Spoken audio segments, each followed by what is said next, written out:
1997년 2월 15일 토요일 밤, 경기도 분당구 야탑동 한 남자가 친구 집 현관 앞에 서 있었습니다. 시각 오후 9시 47분. 그는 초인종을 눌렀습니다. 딩동. 현관문이 열리기를 기다리는 동안 그는 뒤를 돌아봤습니다. 복도 끝에서 두 사람이 걸어오고 있었습니다. 검은 코트, 검은 모자. 그들은 빠르게 걸었습니다. 그 순간 그는 알았습니다. 이게 그날이구나. 탕.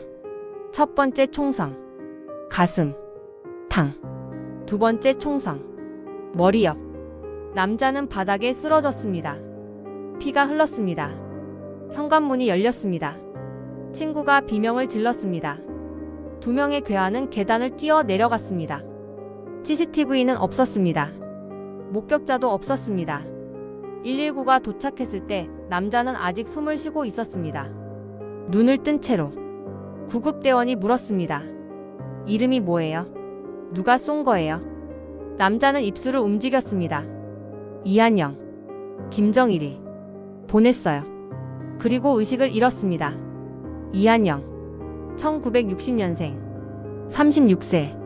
그는 김정일의 조카였습니다. 정확히는 김정일의 첫 번째 숨겨진 연인, 성혜림의 친조카, 김정남의 사촌형. 김정일이 일남 동무라고 반말로 부르던 북한 최고 권력 핵심 중의 핵심. 그는 김정일 가문의 가장 깊은 비밀을 알고 있었습니다. 대동강변 비밀 별장에서의 15년. 성혜림과 김정일의 금지된 사랑. 김정남이 태어난 밤의 이야기. 김일성조차 몰랐던 그 모든 것. 그리고 그는 그 비밀을 세상에 털어놨습니다. 1996년 책 한 권으로. 4개월 뒤 그는 죽었습니다. 오늘 우리는 그 이야기를 처음부터 끝까지 따라갑니다. 평양에서 태어나 모스크바에서 공부하고 제네바에서 탈북해 서울에서 꿈을 꾸다가 분당에서 총을 맞은 한 남자. 그의 이름은 이한영입니다. 1960년 4월 2일 평양 중구역 대동강변. 그곳에는 특각이 하나 있었습니다. 특각이란 북한 최고위급 인사들만 출입할 수 있는 비밀 별장을 뜻합니다. 이 특각은 특별했습니다. 겉으로는 노동당 간부 휴양소처럼 보였지만 사실은 김일성 주석조차 사전 허락 없이는 들어갈 수 없는 곳이었습니다. 왜? 그 안에 김정일이 있었기 때문입니다. 당시 김정일 18세. 김일성 종합대학 정치경제학과 2학년. 그리고 그 옆에는 한 여자가 있었습니다. 성혜림. 1937년생. 평양 최고의 영화배우. 키 168cm. 긴 생머리. 백조 같은 목선. 북한 최초의 컬러 영화 금방울에서 여주인공을 맡았던 그 여자. 그녀는 이미 결혼한 몸이었습니다. 남편은 인민군 대좌. 딸이 하나 있었습니다. 그런데 1957년 그녀는 김정일을 만났습니다. 만수대 예술극장 리셉션. 김일성이 참석한 자리. 김정일은 그녀를 보자마자 말했습니다. 혜림 동무 영화에서보다 더 아름답군요. 그날 밤부터 모든 것이 시작되었습니다. 하지만 문제가 있었습니다. 김정일에게는 이미 약혼녀가 있었습니다. 홍일천의 딸. 그리고 성혜림은 유부녀였습니다. 만약 이 관계가 김일성에게 알려지면 김정일의 후계자 자리는 끝장입니다. 그래서 김정일은 결정했습니다. 성혜림을 숨기자. 대동강변 특각. 거기에 성혜림을 가뒀습니다. 혜림 동무 여기서 나를 기다려주시오. 내가 권력을 잡으면 그때는 당당하게 함께할 수 있어. 성혜림은 믿었습니다. 그리고 혼자서는 무서우니 자기 동생 가족을 함께 살게 했습니다. 바로 그 동생이 성혜랑. 그리고 성혜랑의 남편이 핵물리학자 리태순이었습니다. 그리고 1960년 4월 2일 성혜랑이 아들을 낳았습니다. 이름 리일남. 훗날 이한영이 될 아기. 그는 태어나자마자 김정일의 비밀 속으로 들어갔습니다. 이한영이 처음 기억하는 건 김정일의 웃음소리였다고 합니다. 카아. 일남이 이리 오너라. 김정일은 이한영을 무척 좋아했습니다. 왜냐하면 이한영은 김정일에게 조카이면서 동시에 비밀을 함께 지킬 인질이었으니까요. 1971년 2월 10일.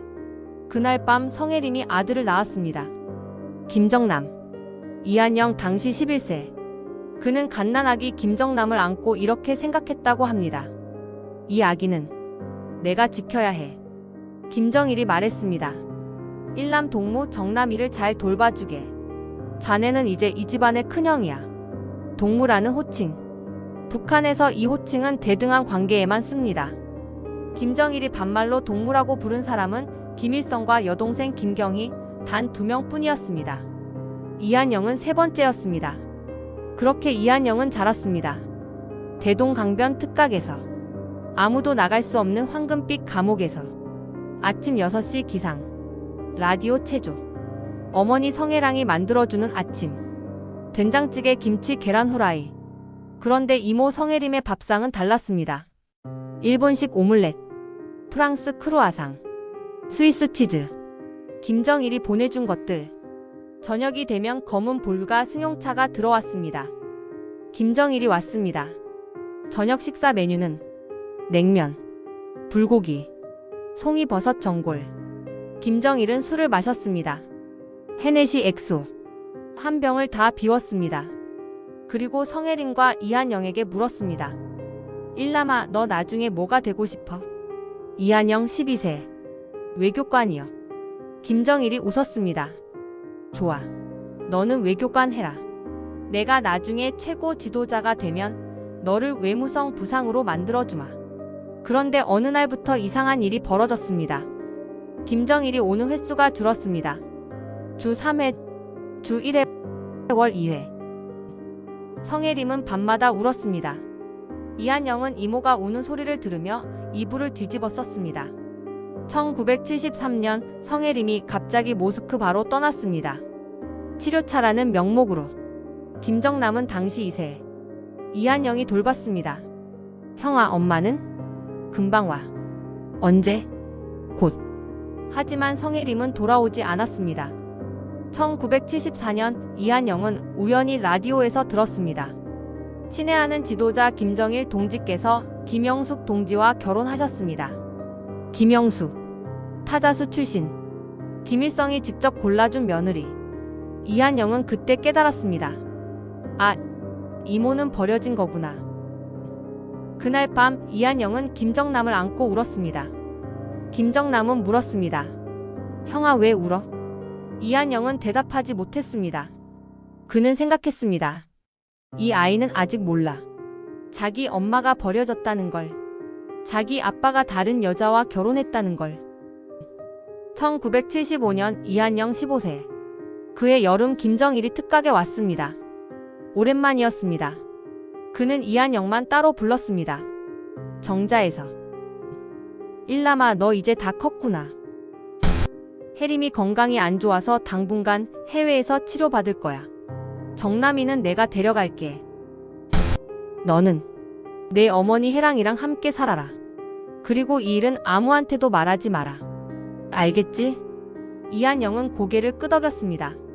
김정일이 떠난 뒤 이한영은 정자에 혼자 남아 대동강을 바라봤습니다. 강물이 흘렀습니다. 저 멀리. 그는 그날 처음으로 생각했습니다. 나도 저 강물처럼 언젠가는 여기서 흘러나가고 싶다. 1976년 9월 이한영은 평양 외국어대학 러시아어과에 입학했습니다. 하지만 평범한 학생은 아니었습니다. 그는 성혜림 관련자로 분류되어 당 조직지도부의 특별 감시를 받았습니다. 교수들도 알고 있었습니다. 저 학생은 건드리면 안 된다. 이한영은 도서관에서 책을 읽었습니다. 톨스토이, 도스토예프스키, 푸시킨. 그리고 몰래 서방 라디오를 들었습니다. BBC, VOA, 자유아시아 방송, 김정일 후계 체제 공고화, 북한 경제 악화, 탈북자 증가. 그는 그때 처음으로 깨달았습니다. 북한은 거짓말쟁이 나라구나. 1978년 8월 이한영에게 편지가 왔습니다. 모스크바에서. 이모 성혜림이었습니다. 일남아, 잘 지내니? 이모는 여기서 치료받고 있어. 정남이가 보고 싶구나. 너도 보고 싶고. 편지 끝에는 이렇게 적혀 있었습니다. 일남아, 넌 자유롭게 살아라. 이모처럼 갇혀 살지 마라. 이한영은 그 편지를 불태웠습니다. 혹시 보이부가 볼까봐. 하지만 그 문장은 마음에 새겼습니다. 자유롭게 살아라. 1980년 7월 이한영은 모스크바 국제관계대학 유학을 떠났습니다. 20세. 비행기가 이륙했습니다. 순안공항에서 창밖으로 평양이 멀어졌습니다.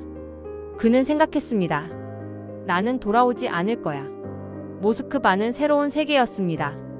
눈 덮인 붉은 광장, 크렘린궁, 볼쇼이 극장. 이한영은 모스크바 국제관계대학 경제학과에 입학했습니다. 그곳에서 그는 북한 유학생들을 만났습니다. 김정철의 사촌, 김정은의 사촌, 장성택의 조카. 모두 로열 패밀리 자제들이었습니다. 하지만 그들은 서로를 믿지 않았습니다. 누가 보이부 첩자인지 알 수 없었으니까요.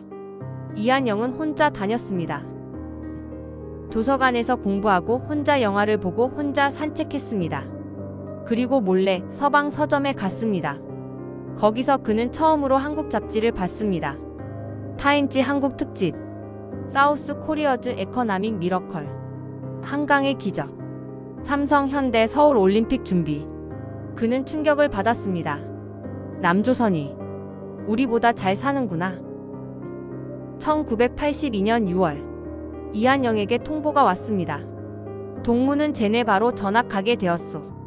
공식 이유는 유엔 통역 준비였으나 실제 이유는 성혜림이 제네바에서 치료 중이니 그녀를 수행하라는 것. 이한영은 알았습니다. 이게 마지막 기회다. 1982년 7월 15일 이한영은 제네바에 도착했습니다. 레만 호수가 반짝였습니다.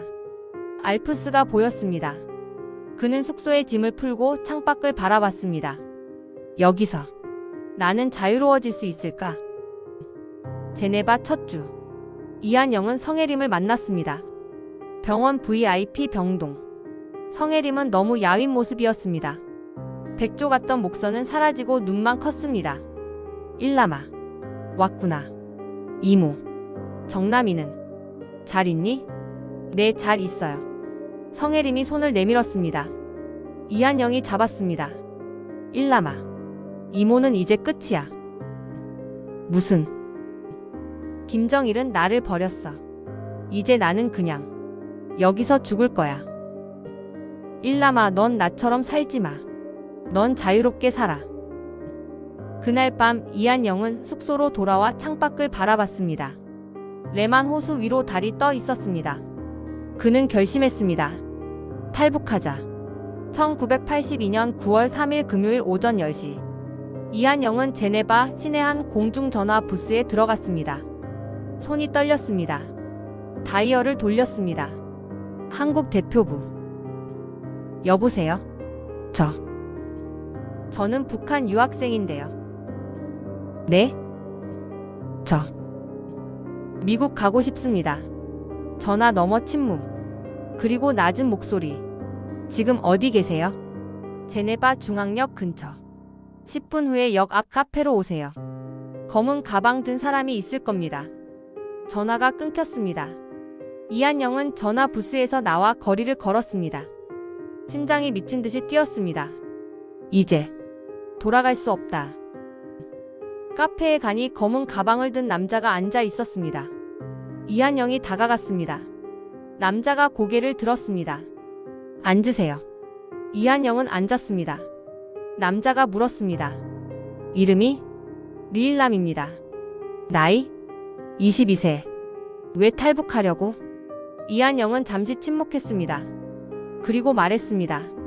저는 김정일의 조카입니다. 남자의 눈이 커졌습니다. 뭐라고요? 제 이모가 성혜림입니다. 김정남의 어머니.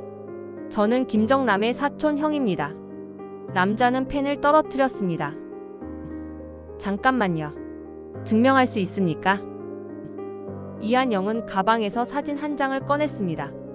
어린 김정남을 안고 있는 자신의 사진. 뒤에 김정일이 흐릿하게 보였습니다. 남자는 사진을 보고 숨을 들이켰습니다. 이건 대박이네요. 그날부터 작전이 시작되었습니다. 코드명 몽블랑. 다음 3주 동안 이한영은 제네바에서 벨기에 브뤼셀로 이동했습니다. 벨기에에서 프랑스 파리로, 파리에서 독일 프랑크푸르트로, 프랑크푸르트에서 필리핀 마닐라로, 매번 다른 여권, 매번 다른 이름. 북한 보위부가 추적했습니다. 하지만 한 발 늦었습니다. 1982년 9월 28일 밤, 마닐라 국제공항. 이한영은 대한항공 K2621편에 탑승했습니다. 좌석 32A. 비행기가 이륙했습니다. 창밖으로 마닐라 불빛이 멀어졌습니다. 그는 눈물을 흘렸습니다. 엄마. 미안해. 1982년 9월 29일 새벽 5시 30분. 대한항공 K2621편 김포국제공항 착륙. 이한영은 비행기에서 내렸습니다. 첫 발을 내딛는 순간 정장 입은 남자들이 다가왔습니다. 리일남 씨? 네, 안기부입니다. 따라오시죠. 그는 검은 승용차에 태워졌습니다. 차는 서울 시내를 달렸습니다. 새벽의 서울, 한강, 남산타워. 그는 처음으로 한국 땅을 밟았습니다. 드디어 자유다. 하지만 자유는 아직 오지 않았습니다. 차는 남산 근처 한 건물 지하로 들어갔습니다. 안기부 조사실. 이한영은 그곳에 3개월간 갇혔습니다. 매일 조사. 김일성의 생일 식단을 말하시오. 김정일의 애인 리스트를 적으시오. 대동강 특각의 구조를 그리시오. 이한영은 모든 것을 털어놨습니다. 김정일이 술 마시고 여배우를 부르는 파티. 김일성의 비밀 별장 위치. 북한 권력층 인맥도. 그리고 성혜림과 김정남 이야기. 조사관들은 메모했습니다. 녹음했습니다. 사진을 찍었습니다. 이한영은 생각했습니다. 이게 자유의 대가구나. 1982년 12월. 조사가 끝났습니다. 안기부 요원이 말했습니다. 이제 성형수술을 받을 겁니다. 왜요? 북한이 당신을 찾고 있어요. 얼굴을 바꿔야 합니다. 1982년 12월 15일. 서울 모 성형외과. 이한영은 전신 마취를 받았습니다. 눈, 코, 턱, 광대, 이마. 모든 것을 바꿨습니다. 수술 8시간. 그는 다른 사람이 되었습니다. 1983년 1월 3일. 이한영은 거울을 봤습니다. 거기엔 낯선 사람이 있었습니다. 눈은 더 크고, 코는 더 높고, 턱은 더 각졌습니다. 이게 나야? 요원이 말했습니다. 이제 새 이름입니다. 이한영. 1961년 9월 28일생. 핀란드 교포. 평양에 있던 리일남은 이제 죽었습니다. 이제 당신은 이한영입니다. 그날 밤 이한영은 숙소에서 혼자 울었습니다. 나는 누구지? 1983년 3월. 이한영은 서울 시내 아파트로 이사했습니다. 정부가 제공한 30평 아파트. 그리고 1억 원 보상금. 월 80만 원 생활비. 이제 새 삶을 사세요. 이한영은 처음으로 서울 거리를 걸었습니다. 명동. 사람들이 바글바글했습니다. 백화점. 물건이 가득했습니다. 식당. 냄새가 진동했습니다. 그는 짜장면 한 그릇을 시켰습니다. 첫 입. 이게 천국인가? 그날 저녁 그는 백화점에 갔습니다. 라디오, TV, 냉장고, 세탁기. 점원이 물었습니다. 이거 다 사시게요? 네. 이거 다 가져도 돼요? 당연하죠. 돈만 내시면요. 이한영은 그때 깨달았습니다. 여기는 진짜 자유구나. 1984년 3월. 이한영은 한양대학교 연극영화과에 입학했습니다. 24세. 공식 나이는 23세. 신분 핀란드 교포. 학생증 이름 이한영. 그는 대학 생활을 즐겼습니다. 동아리, MT, 술자리, 데이트. 북한에서는 상상도 못한 일들. 친구들이 물었습니다. 한영아, 넌 핀란드에서 뭐 했어? 그냥 공부했어. 러시아어 왜 그렇게 잘해? 핀란드는 러시아 옆이잖아. 거짓말이 자연스러워졌습니다. 1987년 2월, 이한영은 한양대를 졸업했습니다. 그리고 KBS 국제부 PD로 발령받았습니다. 안기부가 주선한 자리였습니다. 여기서 조용히 일하세요. 북한 관련 정보 있으면 보고하고요. 이한영은 KBS에서 러시아어 통역, 자막 제작, 다큐 PD 일을 했습니다. 1988년 서울 올림픽, 그는 소련 선수단 통역으로 배정되었습니다. 카메라에 얼굴이 나갔습니다. 저 잘생긴 통역 누구야? 이한영 PD래. 그는 유명해졌습니다. 하지만 불안했습니다. 혹시 북한이 내 얼굴 보면? 1990년 8월, 이한영은 KBS를 퇴사했습니다. PD는 재미없어. 사업할래. 그는 주택조합 사업을 시작했습니다. 분당 일산 신도시 개발 붐. 돈이 쏟아졌습니다. 1년 만에 24억 원을 벌었습니다. 그는 강남에 아파트를 샀습니다. 외제차를 샀습니다. 명품을 샀습니다. 이게 자본주의구나. 1992년 6월, 이한영은 러시아 무역 사업을 시작했습니다. 모스크바 인맥을 이용해서 목재, 수산물 수입. 돈이 더 쏟아졌습니다. 그는 여자들을 만났습니다. 유흥을 즐겼습니다. 친구들이 말했습니다. 한영이 형님 완전 재벌이네. 하지만 그는 알고 있었습니다. 이건 진짜 내 돈이 아니야. 김정일의 비밀값이야. 1993년 11월, 모든 게 무너졌습니다. 주택조합 사기 혐의로 고소당했습니다. 이한영이 조합원 돈 24억 원 횡령. 구속. 서울구치소. 독방. 이한영은 벽을 바라보며 생각했습니다.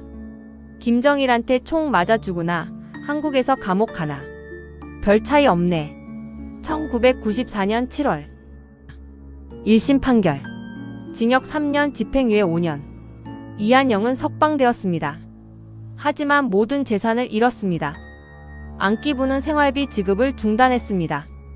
당신이 사고를 쳤으니 이제 우리도 책임 못 집니다. 택시 운전을 하던 막노동을 하던 알아서 살 길을 마련하세요. 이한영은 분당의 작은 원룸으로 이사했습니다. 월세 50만 원. 그는 편의점 알바를 했습니다. 밤 10시부터 새벽 6시까지. 시급 2,500원. 1996년 1월.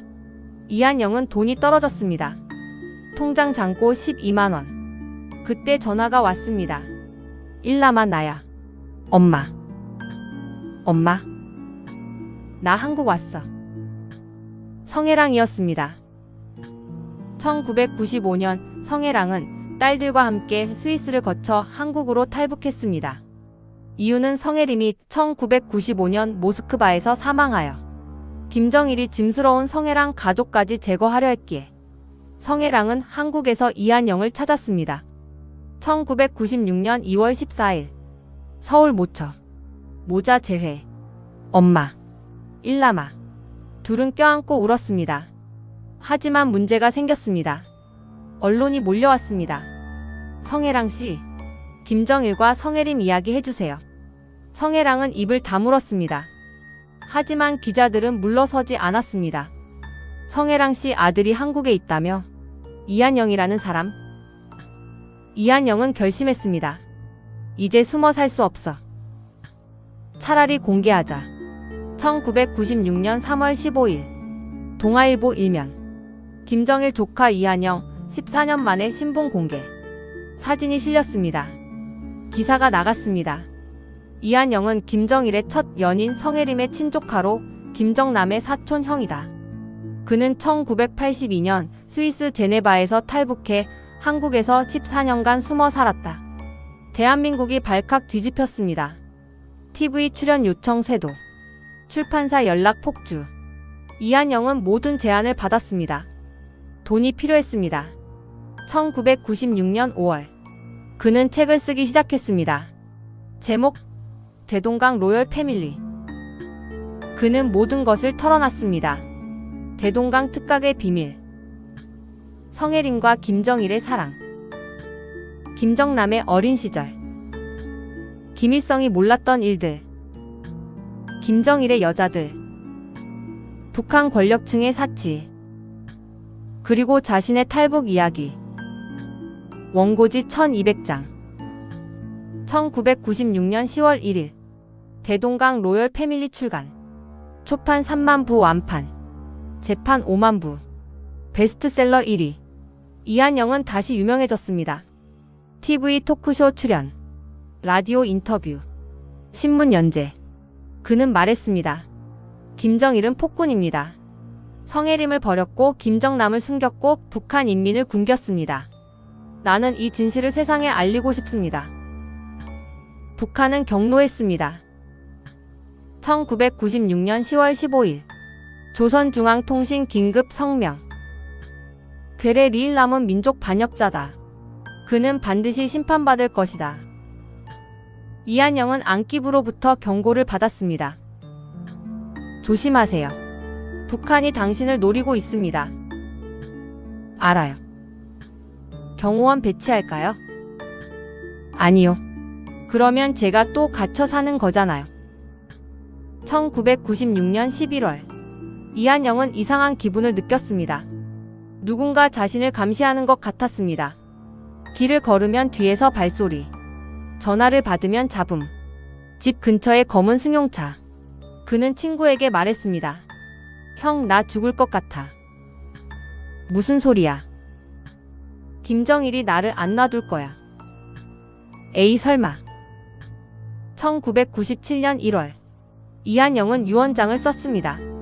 만약 내가 죽으면 내 딸 예인이를 부탁합니다. 그리고 김정일을 용서하지 마세요. 그는 봉투에 넣어 어머니에게 주었습니다. 엄마, 만약에 대비해서. 성혜랑은 울었습니다. 일남아, 그런 말 하지 마. 엄마, 나는 북한에서도 남한에서도 진짜 집이 없었어. 그냥 떠도는 사람이었어. 1997년 2월 15일 토요일 이한영은 친구를 만나기 위해 분당 야탑동으로 갔습니다. 저녁 7시 저녁 식사 삼겹살. 저녁 9시 소주 3병. 저녁 9시 30분 노래방.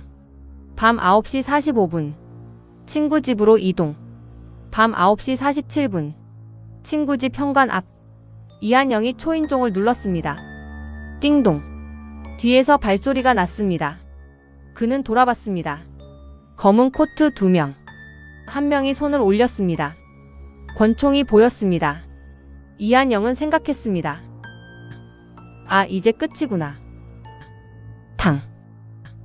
가슴. 탕. 머리역. 이한영은 쓰러졌습니다. 피가 흘렀습니다. 세상이 흐릿해졌습니다. 현관문이 열렸습니다. 친구가 비명을 질렀습니다. 한영아. 이한영은 입을 움직였습니다. 나 죽기 싫어. 그리고 눈을 감았습니다. 1997년 2월 15일 밤 10시 3분 분당 서울대병원 응급실. 이한영 도착. 의사들이 달려들었습니다. 출혈이 심합니다. 수술실. 가슴 총상, 폐 관통, 대동맥 손상, 머리 총상, 측두엽 파편. 수술 6시간. 성공. 하지만 의식 없음. 2월 16일. 의식 없음. 2월 17일. 의식 없음. 2월 18일. 의식 없음. 성혜랑은 병실에서 아들의 손을 잡고 울었습니다. 일남아, 깨어나. 2월 20일. 이한영의 눈이 조금 떨렸습니다. 의사가 말했습니다. 의식이 돌아오고 있습니다. 성혜랑이 소리쳤습니다. 일남아, 엄마야. 이한영은 눈을 조금 떴습니다. 입술이 움직였습니다. 마. 그래, 엄마야. 나 미안해. 일남아, 미안할 게 뭐 있어. 나 김정일 용서 못해. 2월 24일 이한영의 상태가 악화되었습니다. 뇌압 상승, 폐렴 합병증. 2월 25일 새벽 6시 심장 박동 불규칙. 의사들이 달려들었습니다. 심폐소생술, 에피네프린, 제세동기. 성혜랑이 유리창 밖에서 울부짖었습니다. 일남아, 안 돼. 1997년 2월 25일 오전 7시 15분. 이한영, 사망. 향년 36세. 범인은 잡히지 않았습니다. 현장에서 발견된 총알 2발. 벨기에제 브라우닝 9mm. 북한 정찰국이 즐겨 쓰는 무기. 목격자 없음. CCTV 없음. 지문 없음. 완벽한 암살. 안기부는 발표했습니다. 북한 공작원 소행으로 추정. 그러나 증거 불충분. 사건은 미제로 남았습니다. 1997년 2월 28일. 이한영의 장례식. 서울 모 병원 장례식장. 조문객 200명. 대부분 기자와 안기부 요원들. 친구는 별로 없었습니다. 성혜랑은 관 앞에서 무너졌습니다. 일남아, 엄마가 미안해. 엄마가 널 이렇게 만들었어. 딸 이혜인 당시 7세. 아빠의 얼굴을 이해하지 못했습니다. 아빠 왜 안 일어나요? 1997년 3월 2일. 이한영은 경기도 광주 공원묘지에 묻혔습니다. 비석에는 이렇게 새겨졌습니다. 이한영 1960년 4월 2일, 1997년 2월 25일. 대동강에서 태어나 한강에서 꿈꾸다 떠나다. 그 후 성혜랑은 2006년 조용히 세상을 떠났습니다. 이혜인은 신변 보호를 받으며 자랐습니다. 2017년 김정남이 말레이시아에서 VX 신경가스로 암살당하자 이혜인은 다시 해외로 떠났습니다. 지금 어디 있는지 아무도 모릅니다. 김정일은 2011년 12월 17일 사망. 김정남은 2017년 2월 13일 암살. 성혜림은 2002년 모스크바에서 사망. 그들은 모두 사라졌습니다. 하지만 이한영의 이야기는 남았습니다. 2024년 지금. 분당 야탑동 그 아파트는 아직 있습니다. 복도 바닥에는 아무 흔적도 남아있지 않습니다. 하지만 그날 밤 거기서 한 남자가 죽었습니다. 김정일의 조카. 김정남의 사촌형. 대동강의 비밀을 세상에 알린 남자. 그리고 그 대가로 목숨을 잃은 남자. 여러분, 만약 여러분이 권력의 비밀을 알게 된다면, 그 비밀을 세상에 말한다면, 여러분은 얼마나 오래 살 수 있을까요? 이한영은 14년을 살았습니다. 탈북 후 14년. 그리고 세상의 비밀을 공개한 후 4개월. 그게 그의 시간이었습니다. 오늘 우리가 본 것은 한 남자의 일생입니다. 그러나 동시에 북한이라는 나라가 어떻게 작동하는지에 대한 증언입니다. 권력이 어떻게 사람을 버리는지, 비밀이 어떻게 사람을 죽이는지, 그리고 자유가 얼마나 소중한지. 이한영. 그는 말했습니다. 나는 북한에서도 남한에서도 진짜 집이 없었다. 아마도 그는 진짜 집을 찾지 못하고 떠났을 것입니다. 하지만 그가 남긴 이야기는 아직도 우리에게 말하고 있습니다. 자유는 공짜가 아니다. 이한영의 묘는 경기도 광주에 있습니다. 가끔 누군가 찾아와 꽃을 놓고 갑니다. 비석은 이끼가 끼었습니다. 하지만 이름은 여전히 선명합니다. 이한영. 1960년에 태어나 1997년에 떠나다. 구독과 알림 설정 부탁드립니다. 다음 이야기에서 또 만나요.